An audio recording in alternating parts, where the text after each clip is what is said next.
Hello student, आज की video में हम देखेंगे कि जो आपके बिहार यूनिवर्सिटी की सारी क्लासेस हैं वो इस चैनल पे होगा आपके। इसके अंदर आपके कोई भी सेमेस्टर हो, हर सेमेस्टर के हिसाब से प्रॉपर स्टडी करके हम आपके सब्जेक्ट्स को डाल रहे हैं। तो आपको बिल्कुल टेंशन नहीं लेना कि आपका एग्जाम से रिलेटेड है या नहीं। अगर किसी स्टूडेंट को, क्योंकि बिहार में बहुत सारी यूनिवर्सिटी है, किसी स्टूडेंट को लगता है कि आपके अकॉर्डिंग नहीं डल रहा है यहां, तो प्लीज आप क्या करिए, नीचे दिए गए व्हाट्सएप नंबर पे अपना जो भी पीडीएफ हो या कुछ भी शेयर करिए। डेफिनेटली हम आपके सिलेबस को उसके हिसाब से भी कस्टमाइज करेंगे।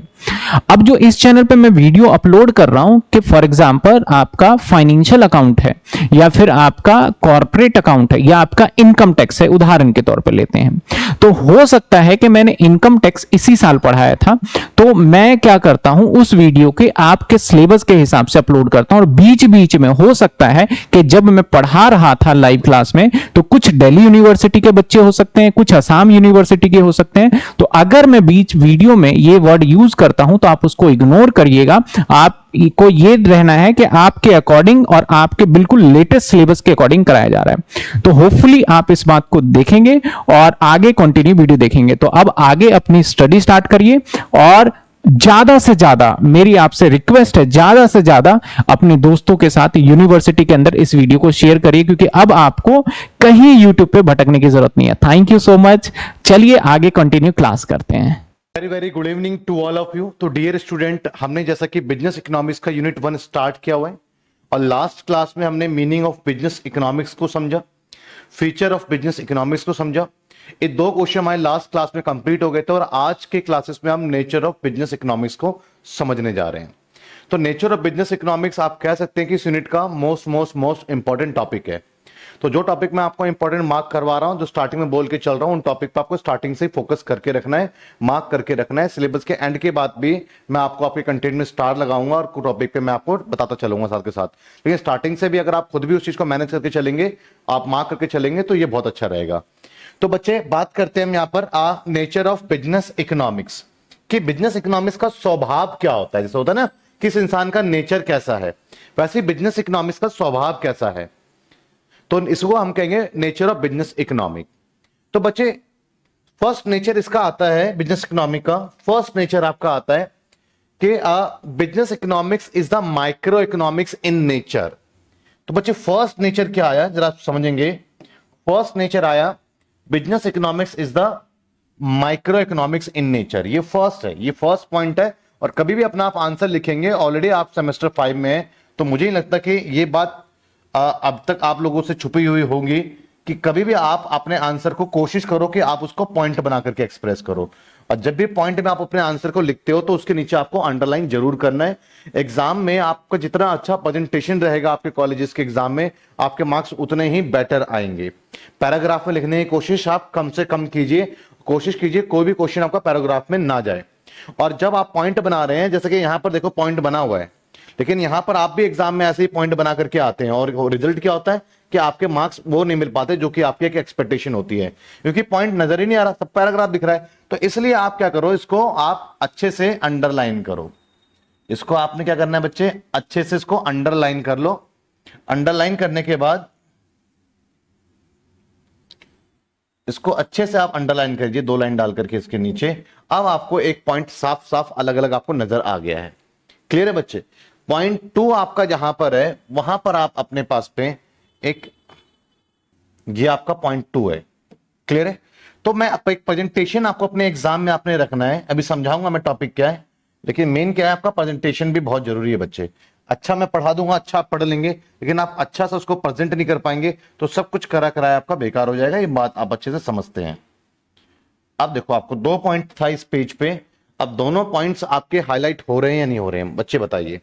क्लियर है। दूसरी चीज आपको क्या ध्यान रखना है, उसका भी ध्यान रखें। लाइक आपके पास पे, जैसे कि आपके पास में बच्चे,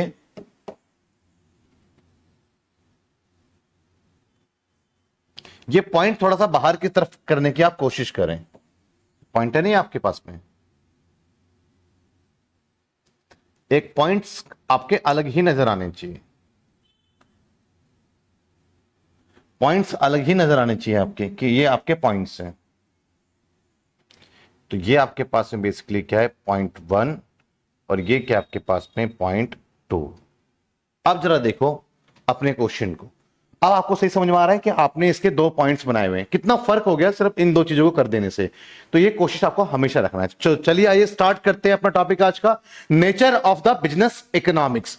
तो बच्चे बिजनेस इकोनॉमिक्स का स्वभाव क्या है, बिजनेस इकोनॉमिक्स का नेचर क्या है। आप जो सब्जेक्ट को पढ़ रहे बिजनेस इकोनॉमिक्स, बेसिकली ये इसका नेचर एक माइक्रो इकोनॉमिक्स नेचर है इसका।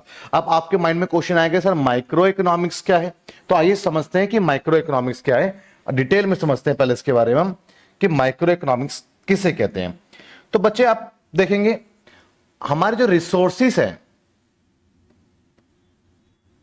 रिसोर्सेस कैसे हैं, रिसोर्सेस हमारे पास में बच्चे लिमिटेड है।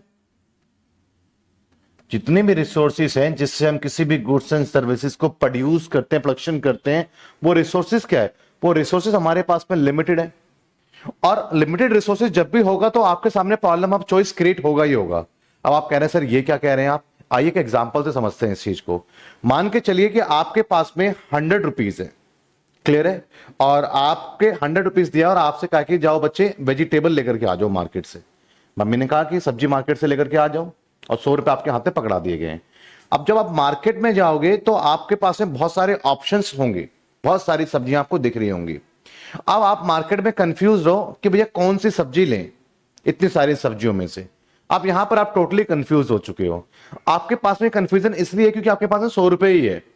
अगर आप 1-2 प्रकार की सब्जी ले लोगे तो बाकी सब्जी आप नहीं ले पाओगे, क्योंकि आपके पास में पैसा जो रिसोर्सेस है 100 रुपीज यहां पे आता है, रिसोर्सेस लेके चले, ये आपके पास में लिमिटेड है। तो इसलिए आपको सोचना पड़ रहा है कि भैया मैं कौन सी सब्जी लूं, क्योंकि फिर दूसरी सब्जी आप ले नहीं पाओगे। अगर यही आपके पास में अनलिमिटेड रिसोर्सेस होता, अनलिमिटेड पैसा होता, तो आपको सोचना नहीं पड़ता कि कौन सी लूं, आप सब कुछ थोड़े थोड़े लेकर के आप घर चले जाते। क्लियर है बच्चे, थोड़ी या ज्यादा आप सब कुछ लेके घर जाते, तो आपको चॉइस नहीं करना पड़ता कि कौन सी लूं। ये चॉइस क्यों करना पड़ा आपको, क्योंकि आपके पास रिसोर्सेस लिमिटेड है। तो बच्चे अगर आपके पास में रिसोर्सेस लिमिटेड है तो क्या होगा, तो आपके पास में प्रॉब्लम ऑफ चॉइस राइज होगी। क्या क्रिएट होगा आपके पास में बच्चे, प्रॉब्लम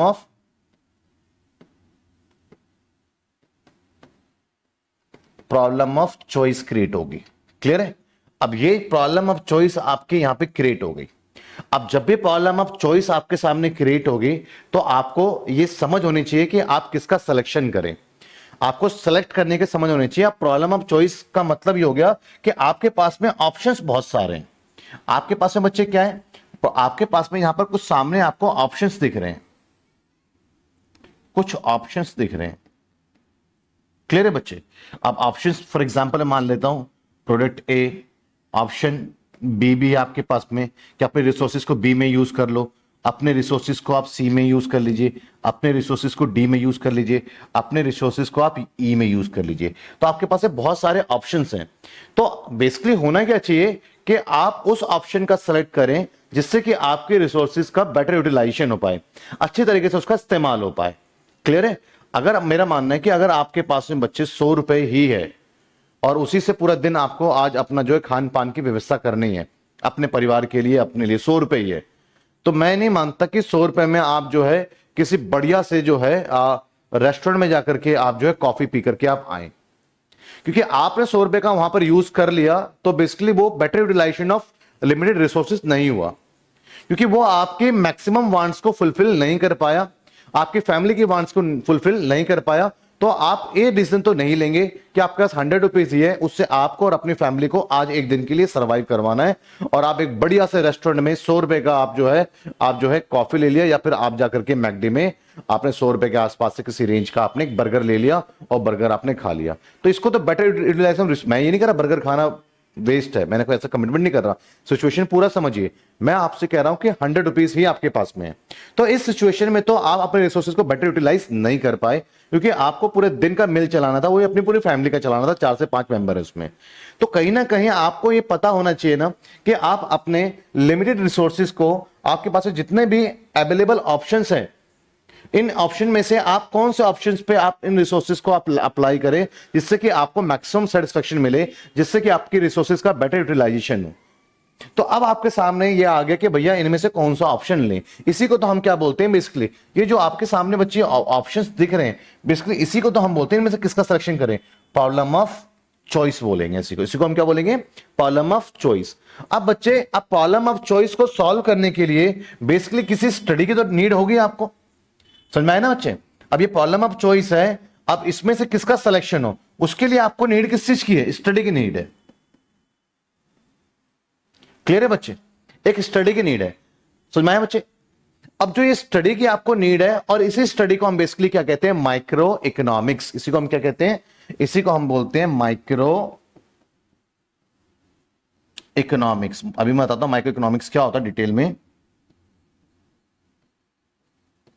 माइक्रो इकोनॉमिक्स, क्लियर है बच्चे। Solution of problem of choice at individual level.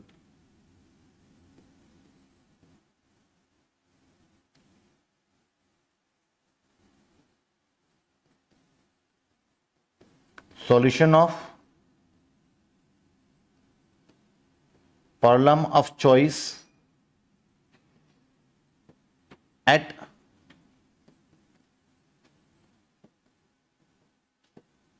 Individual level. Clear है, इंडिविजुअल लेवल पर अगर आप किसी प्रॉब्लम ऑफ चॉइस को सॉल्व कर रहे हो, लाइक मेरे इंडिविजुअल प्रॉब्लम थी कि मैं अपने 100 रुपीज में किस वेजिटेबल को लूं, ये मेरी अपनी इंडिविजुअल प्रॉब्लम है ना, ये प्रॉब्लम ऑफ चॉइस है, इंडिविजुअल लेवल पर राइज हुई है, मैं इसको जो है सॉल्व कर रहा हूं। तो इसी जो सॉल्व को मैं क्या बोलूंगा, ये बेसिकली मेरा इंडिविजुअल लेवल पे तो ये माइक्रो इशू है, मेरा माइक्रो मतलब छोटा सा इशू है। क्लियर है बच्चे, और मुझे ये स्टडी करनी होगी कि मैं अपने इंडिविजुअल लेवल पे प्रॉब्लम ऑफ चॉइस को कैसे सॉल्व करूं। इसकी स्टडी को हम क्या बोलते हैं, micro economic is called micro economics. Clear है बच्चे। तो जितना भी बिजनेस इकोनॉमिक्स आप शुरुआत कर रहे हैं, दूसरी क्लास है आज आपकी, और जब मेरी आखिरी क्लास होगी, ये स्टार्टिंग से लेके एंड क्लास तक आप देखेंगे मैं इंडिविजुअल लेवल के फॉर्म की प्रॉब्लम ऑफ चॉइस की सॉल्यूशन के ऊपर बात कर रहा हूं, मैं इंडिविजुअल कंज्यूमर के प्रॉब्लम ऑफ चॉइस की सॉल्यूशन की बात कर रहा हूं। एक कंज्यूमर है, उसके सामने जो है एक प्रॉब्लम ऑफ चॉइस अराइज हो गई है कि भैया वो अपने पैसे को किस तरीके से वो किस कम्युनिटी पे एक्सपेंस करे जिससे उसको मैक्सिमम सेटिस्फेक्शन मिले, उसे कितनी यूनिट कंजम्पशन करना चाहिए। एक फर्म के सामने भी कि भैया उसका कॉस्ट जो है, एक फर्म का कॉस्ट जो है मिनिमम कैसे आएगा, एक फर्म का मार्जिनल कॉस्ट क्या होता है, फर्म का इक्विलिब्रियम पॉइंट कहां स्टैब्लिश होगा, ये एक फर्म की इंडिविजुअल इश्यूज हैं। आप पूरे चैप्टर में स्टार्टिंग से एंड तक आप इंडिविजुअल लेवल के इश्यूज के ऊपर ही डिस्कस करेंगे, चाहे वो एक कंज्यूमर का हो चाहे वो एक फर्म का हो। तो ये एक इंडिविजुअल लेवल पे जो इश्यूज हैं इसको हम बोलते हैं माइक्रो लेवल के इश्यूज। और इसकी जो आप स्टडी करेंगे या जो मैं आपको पढ़ाने जा रहा हूं, जो मैं आपको स्टडी करवाने जा रहा हूं, ये तो मैं आपको स्टडी करवाऊंगा इसमें कि कैसे आप अपने लिमिटेड रिसोर्सेज को बेटर यूटिलाइज करेंगे, या कैसे अपने लिमिटेड रिसोर्सेज को अपने फर्म के लिए बेटर यूटिलाइज करेंगे जिससे आप बेटर रिजल्ट आप गेट करेंगे। ये जो मैं आपको स्टडी करवाने जा रहा हूं बेसिकली इसी स्टडी आपकी माइक्रो इकोनॉमिक्स कहलाती है। क्लियर है बच्चे, समझ में आया आपको। तो इकोनॉमिक्स और माइक्रो इकोनॉमिक्स का मतलब समझ में आया आपको, ठीक है। तो अब आपके पास में अब मैक्रो इकोनॉमिक्स क्या होता है, सेम सब कुछ है। मैक्रो इकोनॉमिक्स में भी अगर आप देखें तो हमारे पास पे रिसोर्सेज चाहे वो इंडिविजुअल लेवल पे हो चाहे वो पूरे नेशन के लेवल हो, पूरे कंट्री के लेवल पे हो। जैसे कि मेरे पास में इंडिविजुअल लेवल पे रिसोर्सेज लिमिटेड है, वैसे गवर्नमेंट के पास में भी land, labour, capital, entrepreneur, government के पास में भी बजट लिमिटेड है, रिसोर्सेज लिमिटेड है। तो ये प्रॉब्लम ऑफ चॉइस गवर्नमेंट के सामने भी आता है कि भैया जो मेरा बजट है उसको मैं एजुकेशन पे कितना डालूं, हेल्थ पे मैं उसको कितना डालूं, इंफ्रास्ट्रक्चर पे कितना डालूं, डिफेंस पे कितना डालूं। तो ये प्रॉब्लम ऑफ चॉइस तो गवर्नमेंट के सामने भी है। तो problem of choice individual level पे भी राइज होती है और ये प्रॉब्लम ऑफ चॉइस आपके जो है पूरे नेशन के सामने भी राइज होती है। लेकिन एक बड़े लेवल पे प्रॉब्लम ऑफ चॉइस का सॉल्यूशन आप कर रहे हैं तो उसी को हम क्या बोलते हैं, मैक्रो इकोनॉमिक्स बोलते हैं। तो बेसिकली आपकी micro economics and macro economics already पहले भी आप लोगों का डिस्कशन हुआ होगा, लेकिन मेरे पढ़ाने का जो तरीका है उस तरीके में ये चीज हमेशा शामिल रहती है। मैं ये मान के चलता हूं कि जो चीज मैं पढ़ा रहा हूं, जो टर्म आप यूज कर रहे हो, जो टर्म आपके सामने लिखा हुआ है, इससे पहले आपने कभी नहीं तो सुना, नहीं तो पहले कभी आपने पढ़ा। कि टाइम हो गया है उस चीज को पढ़े हुए तो वो माइंड से वैसे ही आउट हो जाता है बच्चे। थोड़ा सा एक बार रिपीट हो जाएगा, आपने पहले भली पढ़ रखा है तो आपका फ्लो अच्छा हो जाएगा चैप्टर के अंदर। इसलिए मैं कंसिडर करके चलूंगा कि आपको कुछ भी पहले से नहीं मालूम, आगे मैं पढ़ाऊंगा तो सब कुछ जीरो से बताता हुआ चलूंगा आपको।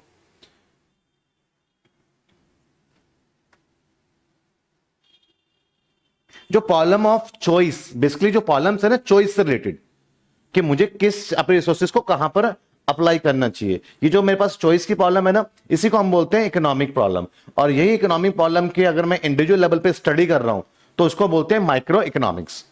क्लियर है बच्चे? तो आपको माइक्रो इकोनॉमिक्स समझ में आ गया। तो बेसिकली बिजनेस इकोनॉमिक्स का नेचर कैसा रहने वाला है, ये एक बिजनेस के बारे में बताने वाला है। और जो बिजनेस के बारे में बताने वाला है वो तो एक इंडिविजुअल फॉर्म के बारे में बताने वाला है, इंडिविजुअल फॉर्म की बात करेगा। इसलिए इस चैप्टर के अंदर प्रोडक्शन फंक्शन का नाम है, इस चैप्टर के अंदर आपके बिजनेस इकोनॉमिक्स के अंदर कॉस्ट का नाम है, कंज्यूमर बिहेवियर है। ये सारे जो चैप्टर्स आप पढ़ेंगे बेसिकली ये एक इंडिविजुअल लेवल के इश्यूज को डिस्कस कर रहे हैं। तो बिजनेस इकोनॉमिक्स का नेचर कैसा है, एक माइक्रो इकोनॉमिक्स इसका नेचर है, जो कि इंडिविजुअल लेवल पे प्रॉब्लम ऑफ चॉइस की स्टडी करवाएगा। क्लियर है बच्चे? तो बात तो बहुत छोटी थी लेकिन समझने की बहुत जरूरत थी इसको। तो business economics is micro economics in nature. कैसा स्वभाव है इसका? Micro economics, where the unit of the study is a form. Basically एक यूनिट का ये स्टडी करेगा, एक फॉर्म की स्टडी करता हुआ आपको आगे दिखेगा। पॉइंट नंबर 2 पे आते बच्चे, नेचर ऑफ बिजनेस इकोनॉमिक्स पे। पॉइंट नंबर 2 क्या कहता है?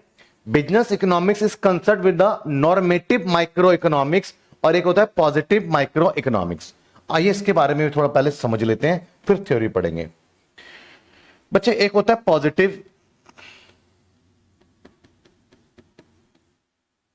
पॉजिटिव माइक्रो इकोनॉमिक्स,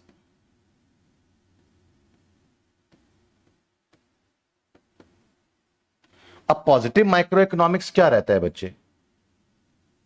आपके सामने जो इकोनॉमिक प्रॉब्लम्स है, इकोनॉमिक प्रॉब्लम किसे कहते हैं? प्रॉब्लम ऑफ चॉइस को इकोनॉमिक प्रॉब्लम कहते हैं। मैं रिपीट करता हूं, मैं बार बार बोलूंगा तो कंफ्यूज मत होइएगा। एक होता है ना इकोनॉमी प्रॉब्लम। अभी जब आप लोग सेमेस्टर 5 में आए तो आप लोगों के सामने ये एक प्रॉब्लम थी कि आप जो है किस किस सब्जेक्ट्स का आप ट्यूशंस लें, क्लासेस किस किस सब्जेक्ट्स का आप लें। बेसिकली तो रिक्वायरमेंट तो आपको सारे सब्जेक्ट की है, जो जो सब्जेक्ट्स आपको एग्जाम फेस करने हैं, आपको तो नॉलेज सभी सब्जेक्ट की है, लेकिन आपके पास में जो है वो फीस जो है लिमिटेड है, पैसा इतना है नहीं कि आप सारे सब्जेक्टों पे आप लगा सकते हैं। तो बेसिकली आप उन सब्जेक्ट पे आप जो है बाय करेंगे, उन सब्जेक्ट को आप लेंगे जो कि आपके लिए बड़ा बहुत जिसके बिना आप जो है सेल्फ स्टडी नहीं कर सकते हैं, उसकी क्लासेस लेनी आपके लिए बहुत जरूरी हो जाएगी। तो इसलिए अब आपके पास में आप 3 क्लासेस के ही अगर आप फीस भर सकते हैं। आपके पास में 5 सब्जेक्ट है तो 5 में से 3 आप कौन सा सब्जेक्ट चूज करेंगे? वो चूज करेंगे जो कि पॉसिबल नहीं है कि सेल्फ स्टडी में भी आप अच्छे से उसको परफॉर्म कर पाए। तो आपने यहाँ पे प्रॉब्लम ऑफ चॉइस आपके सामने आया कि 5 में से कौन से 3 सब्जेक्ट की मैं क्लासेस लूं। ये प्रॉब्लम ऑफ चॉइस आपके सामने है। ये क्यों आया? क्योंकि आपके पास में बेसिकली रिसोर्सेस लिमिटेड है। तो इसी चीज को हम इकोनॉमी प्रॉब्लम कहते हैं। क्लियर है? इसी को हम क्या बोलते हैं? इकोनॉमिक प्रॉब्लम कहते हैं। तो प्रॉब्लम ऑफ चॉइस जो है आपके बेसिकली बच्चे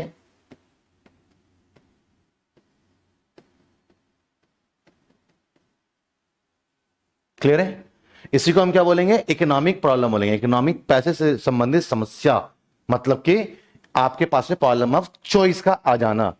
तो प्रॉब्लम ऑफ चॉइस को हम क्या बोलते हैं? इकोनॉमी प्रॉब्लम बोलते हैं। तो कई बार मैं इकोनॉमी प्रॉब्लम बोल दूंगा, प्रॉब्लम ऑफ चॉइस बोलूंगा, तो दोनों अलग अलग वर्ड नहीं, एक ही चीज है दोनों। तो मैं यहां पर बच्चा आपसे बात कर रहा था पॉजिटिव माइक्रो इकोनॉमिक्स। तो बच्चे इसके अंदर बेसिकली ये देखा जाता है कि एक्चुअल में आपके बिजनेस में इस समय क्या हो रहा है, उसके लिए एक्चुअल में आप उस समय उस बिजनेस के साथ में क्या कर रहे हैं। एग्जाम्पल के लिए आपकी एक राशन की दुकान है। क्लियर है बच्चे? अब राशन की दुकान कम है और उसकी डिमांड अब आपकी पहले से कम आ रही है, आपके प्रोडक्ट की पहले से कम लोग आ रहे हैं आपके प्रोडक्ट को खरीदने के लिए। तो अब आप क्या कर रहे हैं? आप पहले से कम प्रोडक्ट बना रहे हैं। ये चीजें हो रही हैं, पहले से कम आया, पहले से कम आप उसको बना रहे हैं। तो एक्चुअल में जो आपके साथ में हो रहा है, एक्चुअली उसको जो आप फेस कर रहे हो। क्लियर है बच्चे? एक तो ये आपका पॉजिटिव इकोनॉमी माइक्रो इकोनॉमिक्स होता है कि एक्चुअली आप कैसे उसको सॉल्व कर रहे हो। ठीक है ना? तो ये क्या कहता है? What are the economic problem, what are the economic problem. क्या इकोनॉमिक प्रॉब्लम है इस समय आपके सामने?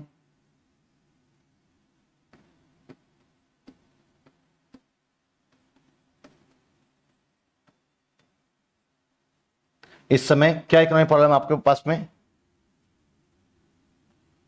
And how they are actually solve, और एक्चुअल में उसको कैसे सॉल्व कर रहे हैं आप। क्लियर है बच्चे? क्या इकोनॉमिक प्रॉब्लम है आपके सामने, जो भी सिचुएशन अभी आपके सामने है, और उसको एक्चुअली में आप जैसे आप उसको फेस कर रहे हैं, जो भी आप कर रहे हैं उसके साथ में उस प्रॉब्लम को फेस करने के लिए, इसको तो हम पॉजिटिव इकोनॉमी कहते हैं। क्लियर है? जो एक्चुअली आप फेस कर रहे हैं। और एक होता है normative micro economics. Positive micro economic हो गया, एक होता है हमारा क्या, नॉर्मेटिव।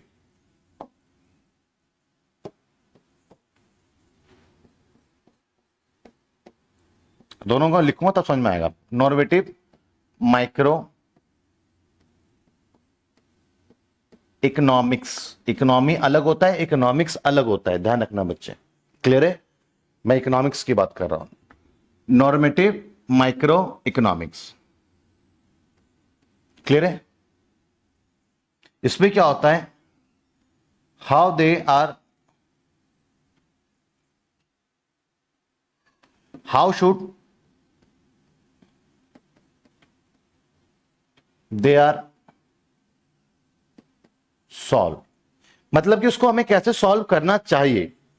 अब एग्जाम्पल के लिए आपके फादर आपको कहते हैं कि बेटा आपको ना बहुत अच्छे से पढ़ाई करनी चाहिए, बहुत अच्छे मार्क्स आपको लेकर आने हैं, और आप ग्रेजुएशन होने होते आपको जो है बीच में कुछ ऐसे आप और प्लानिंग और प्रिपरेशन आप साथ के साथ कुछ ऐसा करें जो कि आपको नेक्स्ट ईयर आपके एग्जाम कोई अगर देते हैं तो उसमें आपके काम आ जाए, या कोई जॉब आप लेते हैं तो कोई जॉब में काम आ जाए, जिससे कि आपको ग्रेजुएशन करने के बाद भी आपको बैठना नहीं पड़े घर में। तो ये आपके पास में आपको कुछ इस तरीके से आपको बहुत अच्छे से पढ़ना चाहिए, ये फादर ने आपको कहा। तो जो वो क्या करना चाहिए आपसे जो कह रहे हैं वो नॉर्मेटिव माइक्रो इकोनॉमिक्स हो गया एक तरीके से, कि आपको क्या करना चाहिए। एक्चुअल में अब आप क्या कर रहे हैं, आप शायद नहीं पढ़ पा रहे हैं, या फिर 1 घंटा ही पढ़ पा रहे हैं, या जो भी आप कर रहे हैं, ये हो गया पॉजिटिव माइक्रो इकोनॉमिक्स। तो पॉजिटिव माइक्रो इकोनॉमिक्स में क्या होता है, एक फॉर्म के अंदर एक्चुअल में क्या हो रहा है, उसकी क्या इकोनॉमिक प्रॉब्लम है, और उसको एक्चुअली वो कैसे टैकल कर रहे हैं, वो तो भैया पॉजिटिव इकोनॉमिक माइक्रो इकोनॉमिक्स हो गया। और अगर मैं बात करूं नॉर्मेटिव माइक्रो इकोनॉमिक्स, तो इसमें इकोनॉमिक्स ने बताया हुआ है कि आपको अपने गोल को कैसे अचीव करना चाहिए, आपको अपने एवरेज कॉस्ट को कैसे रिड्यूस करना चाहिए, आपको अपने प्लांट एंड मशीनरी को आपको कब और एडिशनल ऐड कर देना चाहिए। तो इकोनॉमिक्स ने बहुत सारी थ्योरी दी हुई है, आपको बहुत सारी बातें आपको बताई हुई है कि आप कैसे अपना स्टॉक को मैनेज करेंगे। क्लियर है? आपको लगता है कि भैया प्राइस बढ़ गया तो अब डिमांड कम आएगा, और आपने क्या करा, आपने डिमांड कम आएगा उसके हिसाब से अपने स्टॉक को भी कम कर लिया। तो ये तो बच्चे आपके पास में पॉजिटिव माइक्रो इकोनॉमिक्स हो गया।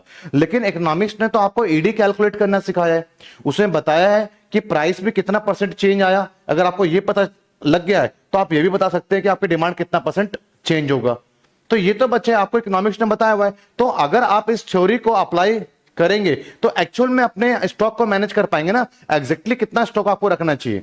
ऐसे तो इससे पहले आप अंदाजे से रख पा रहे हैं। तो एक्चुअली में आप जो है, अगर आप किसी इकोनॉमिक्स कहता है कि भैया आपको ये करना चाहिए, क्लियर है, और उसी को हम क्या बोलते हैं, नॉर्मेटिव माइक्रो इकोनॉमिक्स। और बिजनेस इकोनॉमिक्स बेसिकली किसके साथ साथ चलता है, बिजनेस इकोनॉमिक्स में क्या फॉलो होता है, नॉर्मेटिव माइक्रो इकोनॉमिक्स आज की डेट में फॉलो होता है। एक इकोनॉमिक्स ने जैसे जो जो थ्योरी दी है उस थ्योरी को इंप्लीमेंटेशन करते हो आप अपने बिजनेस के अंदर, आप उसको प्रैक्टिकल यूज करते हो और अपने बिजनेस के गोल को आप अचीव करते हो। क्लियर है? किसके थ्रू, एक आपकी इकोनॉमिक थ्योरी है, उस इकोनॉमिक थ्योरी को ही आप आगे इंप्लीमेंट कर करके और अपने बिजनेस के गोल को आप अचीव करते हो।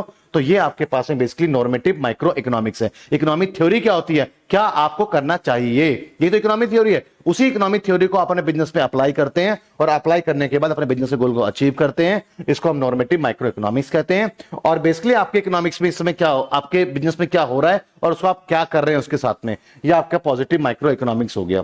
क्लियर है? लेकिन अगर आप बिजनेस इकोनॉमिक्स की बात कर रहा हूं, सब्जेक्ट की बात कर रहा हूं, तो इसका स्वभाव कैसा है, इसका नेचर कैसा है। बिजनेस इकोनॉमिक्स का नेचर तो भैया ऐसा है कि आप नॉर्मेटिव माइक्रो इकोनॉमिक्स को यूज करेंगे। मतलब कि जो इकोनॉमिक्स ने आपके लिए प्रिंसिपल्स, जो आपको इकोनॉमिक्स ने इकोनॉमिक थ्योरी दी हुई है, आप उस थ्योरी के अकॉर्डिंग ही आप चलेंगे। क्या करना चाहिए, आप उसके अकॉर्डिंग चलेंगे। क्या बिजनेस का गोल होना चाहिए, आप उसके अकॉर्डिंग चलेंगे। क्लियर है बच्चे? तो आपका जो बिजनेस इकोनॉमिक्स का नेचर कैसा है, पॉजिटिव माइक्रो इकोनॉमिक्स नेचर का है कि जो हो रहा है हो रहा है, या फिर क्या होना चाहिए, नेचर कैसा है, क्या होना चाहिए, गोल क्या होना चाहिए, आपको डिसीजन कैसे होने चाहिए, प्लानिंग क्या होनी चाहिए आपके, यही तो है आपका बिजनेस इकोनॉमिक्स। तो बिजनेस इकोनॉमिक्स का नेचर कैसा है, नॉर्मेटिव माइक्रो इकोनॉमिक्स नेचर का है आपके पास में।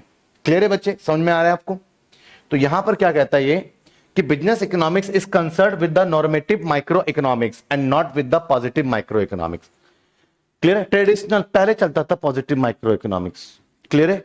क्योंकि बहुत पहले इतनी इकोनॉमिक थ्योरी नहीं डेवलप हुई थी, तो बिजनेस में जो चल रहा था सो वही चीज चल रहा था, वो क्या होना चाहिए, कैसे होना चाहिए, इसकी अवेयरनेस भी कम थी लोगों के पास में, और इतनी थ्योरी डेवलप भी नहीं हुई थी। तो उस समय पे हम तो भैया पॉजिटिव माइक्रो इकोनॉमिक्स ही बिजनेस में फॉलो करते आ रहे थे। लेकिन अब तो इकोनॉमिक थ्योरी डेवलप हो चुकी है, अब उसकी अवेयरनेस भी आ चुकी है, उसका एजुकेशन भी बहुत ज्यादा हो चुका है। तो अब जो हम बिजनेस इकोनॉमिक्स बेसिकली जो फॉलो कर रहा है वो नॉर्मेटिव माइक्रो इकोनॉमिक्स को फॉलो करता है। ये क्या कहता है, ये जरा इसके अंदर की बात को जरा समझते हैं, पढ़ते हैं।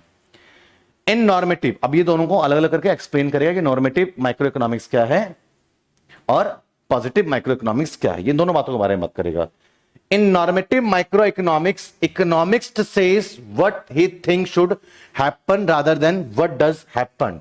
मतलब जो जो हो रहा है इसके कंपेटिवली में क्या होना चाहिए बिजनेस में, आप क्या कर रहे हो ये नहीं चलेगा, क्या करना चाहिए आपको फर्म में, जो आपको इकोनॉमिक्स बता रहा है, इसी को हम क्या बोलते हैं, normative. In normative micro economics, economics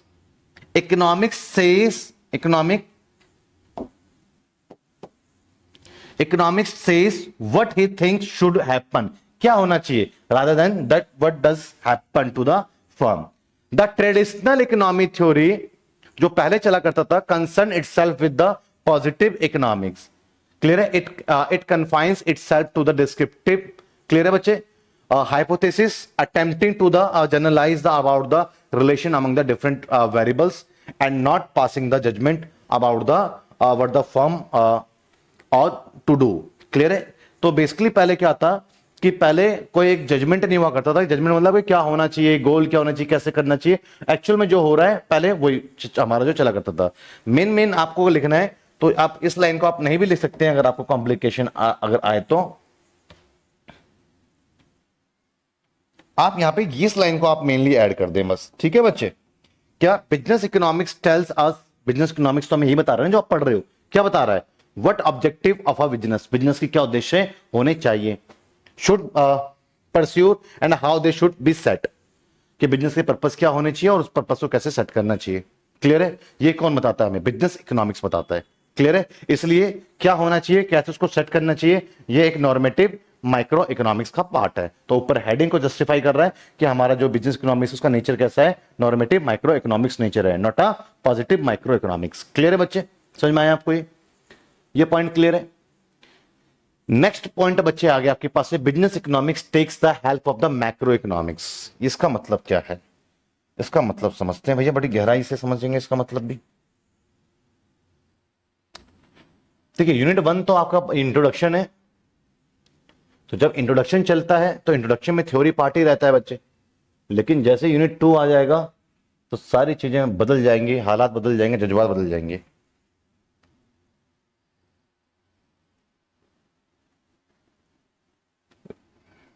पहले तो आप बिजनेस इकोनॉमिक्स को समझ लो, आगे आपका इसमें इंटरेस्ट आएगा तब, जबकि आप पहले समझेंगे ना इसका नेचर क्या है, किस काम में आता है। हाँ जी, business economics takes the help of the macro economics. भैया बिजनेस इकोनॉमिक्स से ना मैक्रो इकोनॉमिक्स की जो हेल्प लेता है। आप देखिए मैक्रो इकोनॉमिक्स आपको मैं बताता हूँ, एग्जांपल लेता हूँ, कहां पे बताऊं, बताओ, इसके पिछले पेज पे बता देता हूं मैं।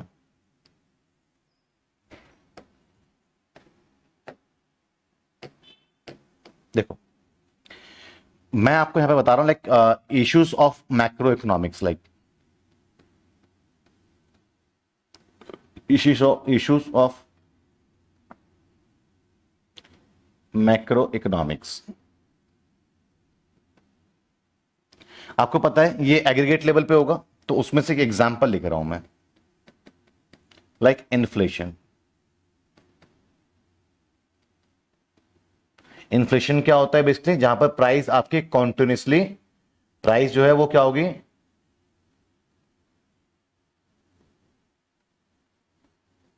प्राइस कॉन्टिन्यूसली आपकी इंक्रीज होती चली जाएगी, इसको हम क्या बोलते हैं, इन्फ्लेशन बोलते हैं। क्लियर है? अब जब इन्फ्लेशन आएगा तो आपको पता है कि आपके पास में कॉस्ट ऑफ प्राइस जब बढ़ेगा तो हर चीज का प्राइस बढ़ेगा। तो आपको मालूम है कि कॉस्ट एक फर्म के लिए क्या इशू है, ये इशू किसका है, ये तो एक मैक्रो इकोनॉमिक्स इशू है। क्लियर है बच्चे? तो एक फर्म के सामने क्या इशू आएगा, एक फर्म है, फर्म के लिए क्या रहने वाला है कि प्राइस ऑफ इनपुट, इसका जो रॉ मटेरियल है वो बढ़ जाएगा। ठीक है, उससे क्या होगा, प्राइस ऑफ इनपुट बढ़ने से क्या होगा, कॉस्ट ऑफ प्रोडक्शन बढ़ जाएगा बच्चे, कॉस्ट ऑफ प्रोडक्शन राइज हो जाएगा। अब कॉस्ट ऑफ प्रोडक्शन बढ़ने के बाद क्या होगा, price of the commodity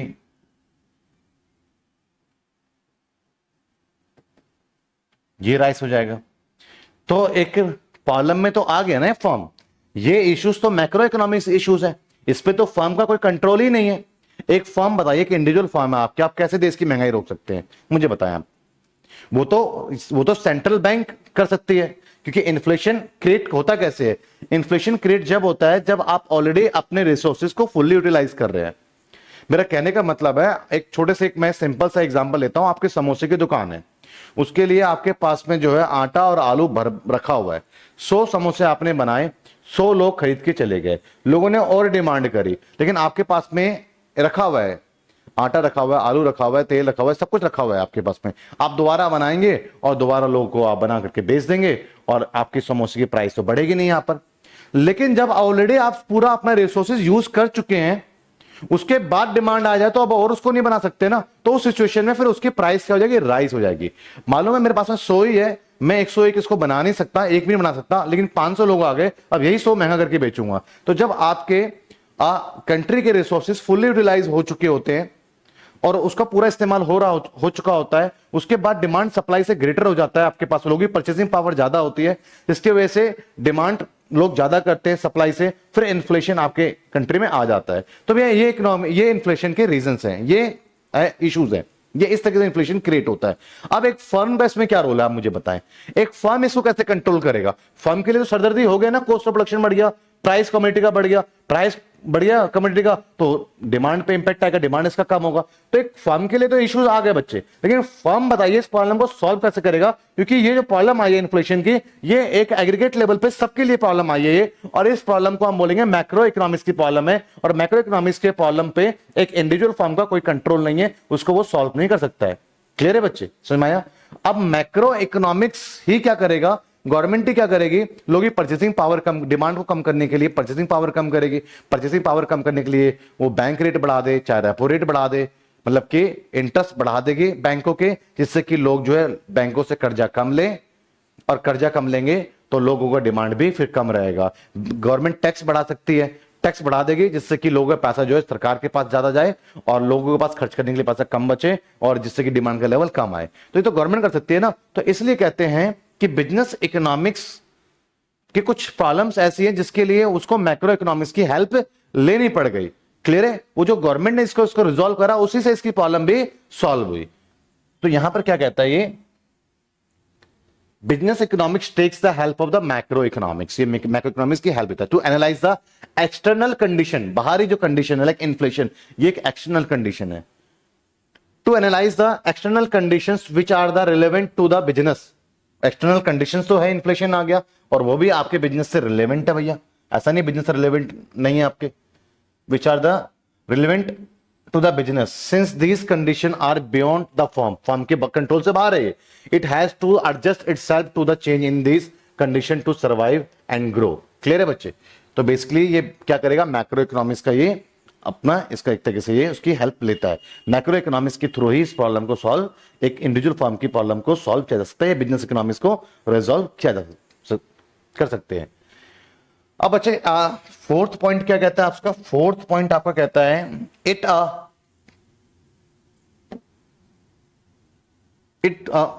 concentrate on making economic theory more application oriented. अब बच्चे क्या होता है कि बेसिकली इकोनॉमिक थ्योरी को एप्लीकेशन ओरिएंटेड बनाता है।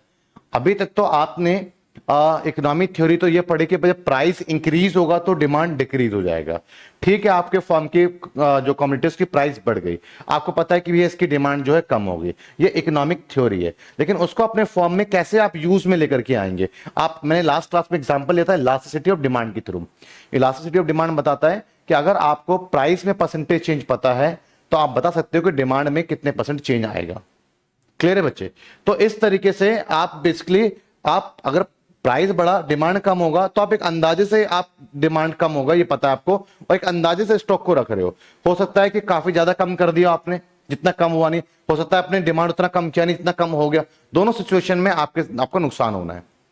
तो अगर आप अपने बिजनेस इकोनॉमिक्स को, अगर आप इसको एप्लीकेशन की तरह यूज करेंगे तो आप इलास्टिसिटी ऑफ डिमांड अप्लाई करिए। आपको पता है कि अगर आपका इलास्टिसिटी ऑफ डिमांड 2 है, मतलब कि परसेंटेज चेंज इन प्राइस में जितना आया उसका डबल चेंज आपके डिमांड में आएगा। 3, 1 कुछ भी हो सकता है इलास्टिसिटी ऑफ डिमांड, एग्जांपल ले रहा हूं मैं। तो अगर प्राइस 20% राइज हो गया तो डिमांड इसकी 40% रिड्यूस होगी। अगर ट्वाइस है, ईडी 2 है, तो डिमांड में ट्वाइस इफेक्ट आएगा। तो प्राइस 20% तो 20% का ट्वाइस 40%, और इनवर्स रिलेशन होता है तो डिमांड 40% रिड्यूस होगा। मैं 1000 यूनिट को अगर मैं पहले रख रहा था अपने पास में, 40% रिड्यूस होगा तो मैं 600 यूनिट रखूंगा। क्लियर है? तो इसको मैंने क्या करा, बेसिकली अपने बिजनेस प्रैक्टिस में मैं इसको यूज में लेकर के आया। तो यहां पर ये क्या कह रहा है कि it concentrate on making economic theory more application oriented. तो बिजनेस इकोनॉमिक का पूरा फोकस होता है कि जो भी आपने इकोनॉमिक थ्योरी पढ़ी है, जो आप पहले से पढ़ते आए हैं, बिजनेस इकोनॉमिक्स क्या करता है कि उसको बेसिकली प्रैक्टिकल ही आप अपने बिजनेस में अप्लाई करें। क्लियर है? एप्लीकेशन ओरिएंटेड बनाएं, अपने बिजनेस में इसको यूज में लेकर के आप लोग आए।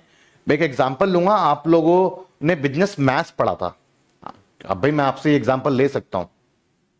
आप और जिस बच्चे ने बिजनेस मैथ्स नहीं पढ़ा था तो उसने बिजनेस स्टैट्स पढ़ा था। मैं अगर आप लोगों के सेमेस्टर में 3 की कहानी बताऊं तो 3 में ऑनर्स वाले बच्चों ने बिजनेस मैथ्स पढ़ा और प्रोग्राम वाले बच्चों ने बिजनेस स्टैट्स पढ़ा था। आप दोनों में ही देखें एक चीज को, दोनों में आप एक बात को समझने की कोशिश करो। बिजनेस मैथ्स के अंदर, कैलकुलस के अंदर क्या आप निकाल नहीं पा रहे थे कि कितने यूनिट का प्रोडक्शन करें जिससे कि आपका कॉस्ट जो है मिनिमम हो जाए, कितने यूनिट के प्रोडक्शन में आपका एवरेज कॉस्ट कम हो जाए। तो वो नंबर ऑफ यूनिट मैं निकाल रहा था बिजनेस मैथ्स में, कैलकुलस के अंदर कैलकुलेट कर रहा था ना बच्चे में वो। तो बेसिकली वो क्या कर रहा है, जो इकोनॉमिक थ्योरी है उसको एप्लीकेशन बेस्ड बना रहा है। क्लियर है? समझ में आया बच्चे आपको? कोई डाउट किसी बच्चे को? चलिए नेक्स्ट क्वेश्चन पे आते हैं। It is the conceptual and metrical. बच्चे मेट्रिकल क्या होता है? अब सवाल है, बड़ा अच्छा सवाल है। कंसेप्चुअल है बिजनेस इकोनॉमिक्स, भैया बिल्कुल कंसेप्चुअल है। मेट्रिकल क्या है? मैं एक एग्जांपल से समझाने की कोशिश करता हूं आपको। An intelligent application of quantitative technique.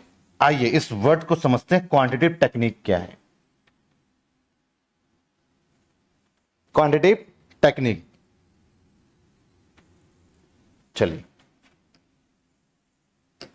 एक वर्ड है, एक वर्ड आया आपके सामने अभी, क्वांटिटेटिव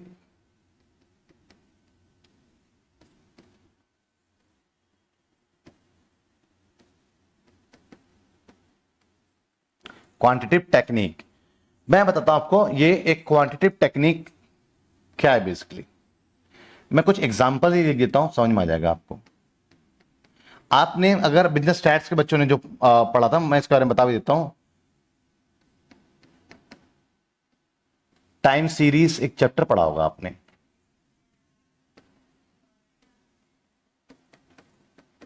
टाइम सीरीज एनालिसिस, ये टॉपिक पढ़ा आपने। इसमें हम क्या कर पा रहे थे, टाइम सीरीज में अगर आप देखो तो हम बेसिकली फ्यूचर डिमांड प्रिडिक्ट कर पाते थे।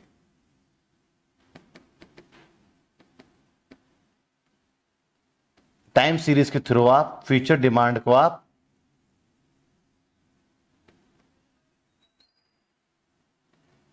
Predict the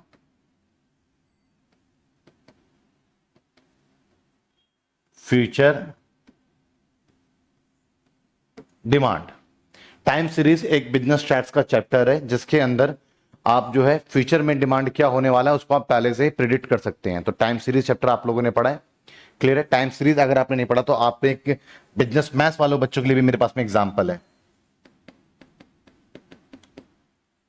sorry business stats में ये है खैर टॉपिक, रिग्रेशन।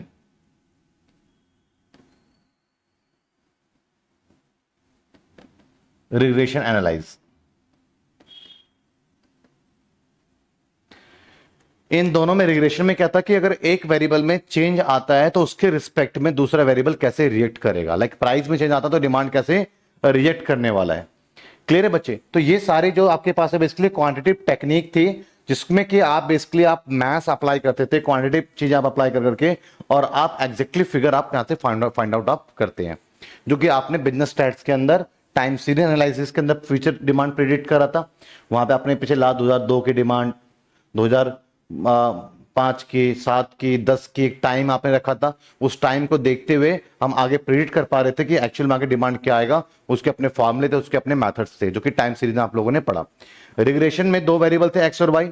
दोनों वेरिएबल एक दूसरे पे डिपेंडेंट थे, तो डिपेंडेंट थे तो उनके रिलेशन को हम कोरिलेशन से फाइंड आउट कर रहे थे कि इनके बीच में रिलेशन कितना स्ट्रांग है, और एक में जब चेंज आएगा तो दूसरा कैसे रिएक्ट करेगा, वो रिग्रेशन इक्वेशन से हम उस चीज को फाइंड आउट कर रहे थे। तो यहां पर भी अगर आप इकोनॉमिक थ्योरी पढ़ रहे हो तो अगर एक चीज इफेक्ट हो रही है तो किसी और से किसी से इफेक्ट हो रही है, तो यहां पे भी दो वेरिएबल आ जाते हैं। तो एक एक्ट करेगा तो दूसरा कैसे रिएक्ट करेगा, ये हमने रिग्रेशन एनालाइज से हमने पढ़ा। तो ये जो हमने अपने बिजनेस स्टैट्स के अंदर पढ़ा, उसको बेसिकली हम क्या कर रहे हैं, उसको हम अपने इकोनॉमिक थ्योरी पे अप्लाई कर करके अपने बिजनेस को ज्यादा प्रैक्टिकल बना रहे हैं। तो ये बात वही कह रहा है आपसे कि it is a conceptual and metrical and intelligent application of the quantitative technique to business presuppose, ठीक है ना, केयरफुली जजमेंट, पहले से हम जो है एक अच्छे से हम सावधानी से जजमेंट ले सकते हैं, and thinking about the nature of the particular problem to solve, और हमारे पास सामने जो प्रॉब्लम है उसको हम इजिली सॉल्व कर सकते हैं। Business economics provides the necessary conceptual tools to achieve this. Moreover, it helps the decision makers by the providing the measurement of the various economics entities and their the relationship. This metrical dimension of the business economics is the complementary to is the conceptual framework. तो ये चीजें उसकी जो है conceptual framework के लिए जरूरी है। तो उम्मीद करता हूं कि आपको यहां तक चीजों को आपको अच्छे से आप समझ पाए होंगे।